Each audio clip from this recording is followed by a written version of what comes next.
my first wife was named Nancy Page. She was from New Mexico. She had gone to school there in New Mexico, and her father was a teacher of agriculture in New Mexico. And they were very nice people, welcoming, friendly, respectful of me, as they were concerned that she was going to go live in California, perhaps, and so they were a little nervous about her being so far away, because they were very close, the three of them, mother, father, and Nancy. Nancy was raised on a farm, basically, in a farming country, a farming community, at least, I'd say that, at which her father was a teacher and at the university. Her mother was just a wonderful person. And so it started with actually a friend of mine and roommate. My roommate was James Glenn. He was a young man, and his father had been a doctor, but his father died of 42 of leukemia. And so he and I were living together in a single room at the VA hospital. We worked at the VA hospital doing x-rays at night and weekends on a schedule. And so we learned a lot about the medical world doing those jobs. And we also thought it was really good to have the VA help us out. They gave us room, and they let us eat in the dining room downstairs with some of the other doctors who were either full-time or part-time there. And so it's really helpful to us. This was in our sophomore year of medical school. And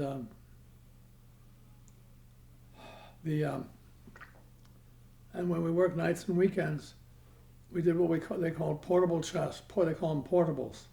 So we would have the machine down in the X-ray department, and when somebody called for somebody who was in trouble on the 4th or 5th floor or whatever it was, we would push the machine upstairs and assess the situation and ask the doctor if there's anything special they wanted, if they wanted the routine knee operation and knee X-rays in two views or three views. Also, if they want the knee bent or straight. And so we learned a lot about that. Same thing as when somebody's in heart failure, we often would meet them in the emergency room while the doctors were there trying to take care of them, and X-ray, the chest X-ray in two views. And the other thing we did was occasionally they needed surgery. They went to surgery for a big case, and so what they were doing was it was an emergency sort of thing, and so they wanted some X-rays before the surgery started, if possible. And then when they were halfway through, they said, we want to make sure that we hit the right anatomical location to adjust and repair. And so we did that too. Also, when there's an artery that had burst, they would expose the artery, and I would help aim the camera. And what they were doing was proximal to the artery and damaged. They would aim the camera at the location so they could see with X-ray if it was repaired properly, or if it was still in trouble, or if there was other arteries that needed to be adjusted and put in there too. So that was very, very helpful. And it turned out, interestingly, James Glenn became an orthopedic surgeon, so he worked with X-rays all the time. And as you know, I became a cardiologist, so I worked with coronary arteries and taking pictures of them and opening them up with balloon and stent and so forth. And so we both ended up in X-ray heavy specialties, which was helpful. Now Jim had a wonderful girlfriend, and who knew Nancy Page, and they were very friendly. And so they raised the question, maybe we should go out on dates. So I would be with Nancy and he'd be with his wife. And we got to know each other pretty well through a whole year. And at the end of that year, we were applying for uh, internships and residencies in whatever specialty we wanted. So Nancy wanted to go into dermatology, and she was really working hard in that area. And I was on my way to being a cardiologist.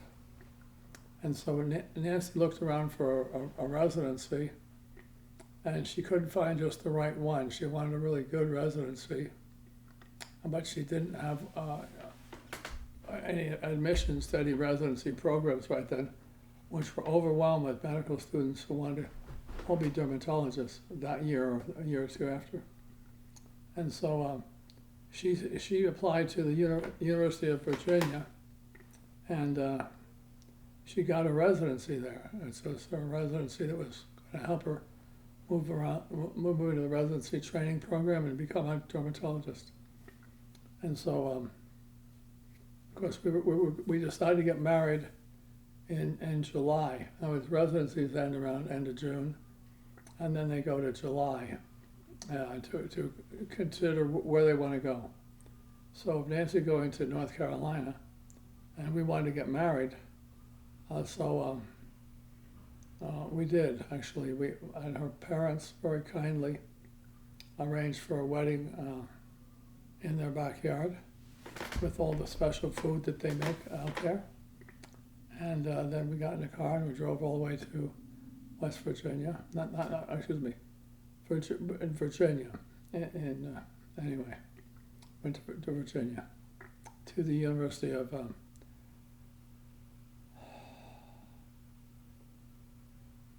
I think it was Pennsylvania. We were in whatever city it was. We were in that city, and they had a big university there. Virginia University, actually, was the name of it. And so, Nancy got all acquainted with her dermatology group, and I made an appointment to see the chief of cardiology. And so I went and met with him. He was a very nice guy, and he was a little older, maybe sort of about my age currently. And he said, "Okay, Endsley, we want to welcome you here. As you know, you got a National Institutes of Health scholarship to be here, and so we just welcome you here. But we did have a little problem with your application." And I said, "Oh, the problem? Well, can you help me?" And she tell me what it is. He said, "Well, when you applied, you said you were a single man, not married. And now when you came back and signed up here, you said you were a married man. Now, the National Institutes of Health only allows the salary for a man only. And since you're married, we have to pay you more than normal." I said, "Okay, how's that? What are the numbers?" He said, "Well, a full year here with the National Institutes of Health is $8,000 a year. However, we do have a problem. You can have the $8,000 a year and be the fellow here. However, we're not sure what to do with your wife." I said, "What do you mean by that?" He says, "Well, if a candidate who's a National Institute of Health has a wife, we have to pay the wife too. That's a requirement. We didn't anticipate this extra cost." And I said, "Well, sir, what is it?" He says, "We have to pay you an extra $500 a year. So you get $8,000 a year, and your wife gets $500 a year to be your wife." "Okay, fine." I said, "Well, she's in the dermatology program, but I'm not sure what that's all about." But anyway, so we paid. So I went home that night and I said, "Honey, I get $8,000 a year because I'm an NIH cardiac fellow, but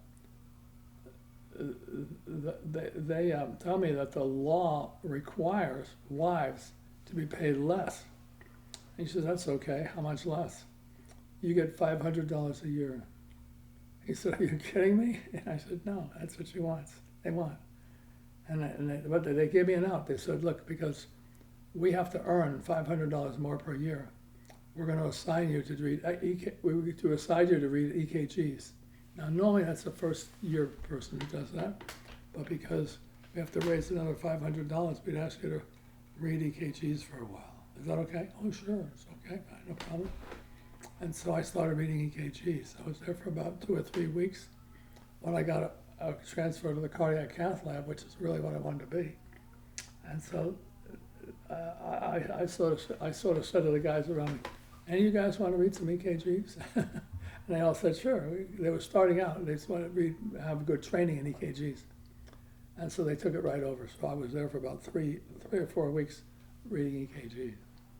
That was interesting. Anyway, and she had a wonderful year there and as a dermatologist, and I had a wonderful year there as a cardiologist. And we went out to Highland Springs. Was a small town outside of Virginia. And we looked at houses, and the houses were all lined up, and it turns out that they were low-cost houses, okay? And they were all connected together. There was no driveway, there was no garage, right? Just a basic house, okay? And so, we moved in there. It was 1,000 square feet, 500 on the first floor, 500 on the second floor. And so I was very happy with it. My God, it was my first house. And it cost $10,700 total, $10,700. And now dermatologists work from about, say, 9 a.m. to 4 p.m. And because I was there in cardiology learning everything, I had to work more hours, and I had to read some EKGs. That wasn't a problem. Anyway, so I was working about 10 hours, sometimes 12 hours a day, seeing all the new patients, participating in cardiac cath lab, participating in reading the films, and making a report on them. And then she said, well, this house is too small for us. We need a different house. I said, okay, fine. What do you plan? What do you think? So we went around. We found a house. It was a similar house, a 2-story, and we bought that one. And meanwhile, the first house was now empty. And so this is sort of a funny thing. We knew that in order to sell that house, we'd have to repaint some of the inside, which had decayed over the last few years. So I not knowing what painting was really like, I said, well, I'll do it. I'll do the painting of the entire inside. So I went to work doing that, and I realized, holy mackerel, this is a lot of work, because you have to, be very careful not to drop stuff on the floor or ceiling or anything. So I was working through that. So every Saturday and Sunday, I was painting the house, and she was at home by herself. That was not good, because she wanted more time with her husband, So I sped up a little bit and still trying to find a buyer right away. So finally I found a buyer on the old house of $17,500 or $800. I got a buyer to buy it, and I made $1,000 on that house, higher than it was, because they were putting in all the new houses, which people really wanted the new houses. They didn't want an old house. And so it's hard to sell it for a while. So I learned a lot about real estate, about how hard it is. And then she suddenly got a report from her dermatology fellowship in California that she'd not been accepted for a second year if she could just move back. She had 1 year in Virginia and then moved back. So we planned to move back. We all went back. And when we went back, I was by then fully trained as a cardiologist. I passed the intern. I was an internist. I got the boards, and the cardiology got the boards. And so when I went back, I had to find a job, okay? I was 31 years old at the time. And so I first went to where I'd been before. I said, you need a cardiologist? I'm coming back. And they said, no, we got plenty of cardiologists now, and we don't need anybody more. No, sorry. And I said, okay. I said, you got any suggestions of where I could check out? I said, you just go across the bridge, Bay Bridge, to Oakland. There's 2 or 3 hospitals there. tried them to see if they need a cardiologist. So I did, and they didn't. And then so they said, well, if you go down the road to Berkeley, they have a possible need for a cardiologist. So I went down there. They said, no, we already have one. We don't need any more. But if you go over the bridge to Oakland, there's two hospitals there that might need a cardiologist. So I went around and said, need a cardiologist? No, they didn't need a cardiologist. It's one of those, maybe like now, hard to get a job. And so I was my old friend Alton Hoffman, who's a neurosurgeon now, or was, and said, I think they're looking, Eric Ostrom, who's the leader of the internists and cardiologists, looking for a cardiologist. So I said, sure, I'll go down and talk to him. So I talked to him, and he said, yes, he interviewed me deeply with the hospital administrator. And they said, you know what? You might be okay. You might be ready. You might be high enough on the level that we can really put you out as a real specialist and get you more patients. I said, fine. So they arranged a meeting in the conference room of the hospital where I was there, and then there was 4 or 5 members of the board. And so I said, good. So they asked me a lot of questions about what I'd done, where I was, and what I told them about is an introductory teacher in Virginia, and also I'd done some research, produced 2 papers, and then I just finished setting up a cardiac cath lab. And they said, oh my goodness, that sounds good. So then, okay, meeting's over. So 5 of the 7 doctors left to do other things. And in those days, the doctors were dealing with a very tough situation because they have to be smart in all areas. And these were they just sort of describe them. These when doctors were doctors, when men are men and doctors are doctors. So after the 5 left, the other 2 left to stay there. So I told them all about angioplasty and stents. Actually, forgive you. I was telling them about bypass surgery, which have just been discovered, and I was underway. Many people were getting them. A small group were getting them as they tried it out. And so, no, you know quite a bit about what's happening. And so I said, well, are you going to interview any other people here? They said, no, we're not going to interview any other people. I said, well, okay. And I said, well, where do I stand? He said, oh, we already decided this. You're hired. It's not a problem. I said, I was kidding around. I said, well, I'm the first one here. I said, with a laugh, I guess I could be chief of cardiology since I'm the only one here. And they laughed back. And they said, fine. And so they gave me a pediatric playroom, which had been abandoned. It was a medium-sized room, maybe a little bit bigger than a patient room. And so we're going to give you that, and then you can start your build up there. And then I hired a nurse that was recommended by one of the leaders in the cardiology group. And then I also hired an outside person from the Public Health Service, David Strong, who was very helpful to me. He had been working in a cardiology group in San Francisco, and an old friend of mine, Bob Sullivan. I said, I don't want to take away one of your top workers, but I'm moving down here, and would it be possible for me to make him an offer he could move down here with me? And Bob said, well, that's fine, it's no problem. And by the way, I'm looking for some place to work too. And so, okay, fine. You want to come down and join me? And he said, oh yeah, sure. He was a great guy and very smart. And so we started with those 3 people, myself and the nurse and David. And there was the head of the hospital was Mormon. And Chester, I'll forget the last name temporarily. Chester Mortensen was his name. He was the head of the hospital in Mormon. But he was going to move back to Utah, which is Mormon country. In a few years, he wasn't sure, and then and so so he arranged for.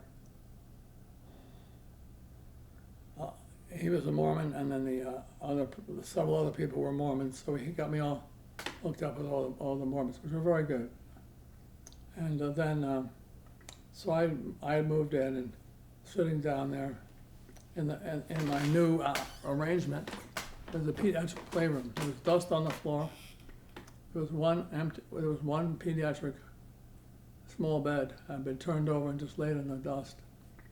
And so I was sitting there trying to fantasize about the future when Carmen Brahani, who was a nurse from overseas, was on the phone saying, "This is Dr. Endsley, welcome to the Cardiac Center." And she started laughing. And then the whole CCU started laughing. "Ho, ho, ho, Dr. Endsley, you're sitting down in a dusty old room and you're calling yourself the Cardiology Center?" And I said, "Well, maybe not today, but I'm going to try to make it that." And of course I did. And but that was sort of funny. And she and her husband used to laugh at it with me. And then we started out with basically a treadmill, echocardiogram machine, EKGs, treatment with low blood pressure, high blood pressure, treatment with chest pain, coronary artery disease, all that stuff. And I said, "We really need a heart surgeon." So after 3 or 4 years, we were stabilized in the cardiology world. And so I started looking for a heart surgeon. And I found Dr. Bollinger, who was finishing up his several-year training in heart surgery. And so we had him come over, and he said all the right things. He's, "I'm going to dedicate it here, I'm going to expand it, and blah, blah, blah. And I'm great, you know." And so we hired him. And so within 1 year, we had all the cardiology set up. And in 4 years, we had a heart surgery going. And the big groups across town were not particularly happy because they wanted their hospital to be the first to do heart surgery. Anyway, and so that was out of that. Now, however, during the time I was setting all this up, the 2 or 3 years, I was literally working 10 to 12 hours a day. As I got additional cardiologists, I wouldn't have to work on Sunday. I tried to take Sunday afternoon off to be with my wife. That wasn't very much. So basically, in retrospect, I said that I basically abandoned her, basically. And she just wasn't happy. So she was getting very friendly with another dermatologist. You know, the 2 dermatologists looked about skin disease all the time, or whatever they do.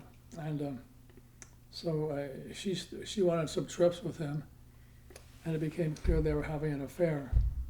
And then so I confronted her with it. She says, "Well, I like you very much, but I love this other guy who's paying a lot of attention to me, takes me on walks, takes me on vacations, and I'm going to divorce him." I said, "How about having children?" She said, "Oh, I would never have children with you if I'm leaving you." And so they came over one night, unbeknownst to me, and cleared all the furniture and belongings out of our house, put them in a big rental truck, and took off. And I called her the next day. I said, "Where's all the furniture?" And she said, "Oh, it's okay. We got it." So we just took what we needed and left you a chair, a bed, and some stuff in the kitchen to make stuff with. I said, "So you want to get divorced?" "Yes, of course I want to get divorced." So we had a short battle with his attorney and my attorney. And then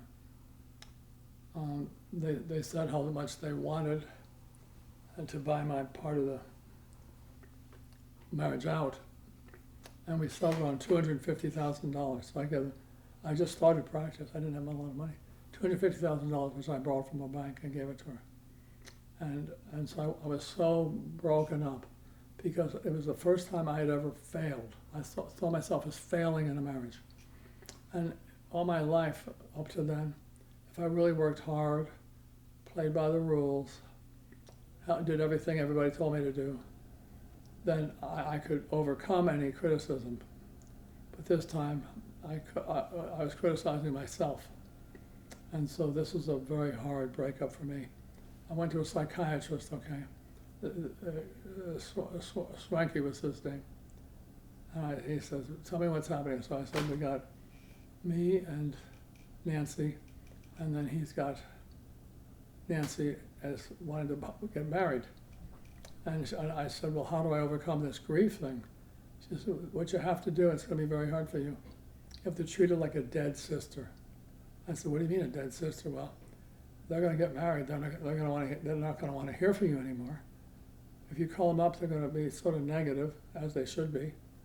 And so the dead sister was helpful to me, actually. I've been going up to Stockton and having lunch with her about 2 or 3 times a week. And she was determined to marry this other guy, which you got to face reality. So I finally faced reality. I said, you know, I didn't tell her this. I didn't tell my ex-wife this, but that's what I did. I pretended like she didn't exist anymore. And that was very helpful to me because it meant that I was being upset about something that didn't exist anymore. And then, so then I went back to being a cardiologist.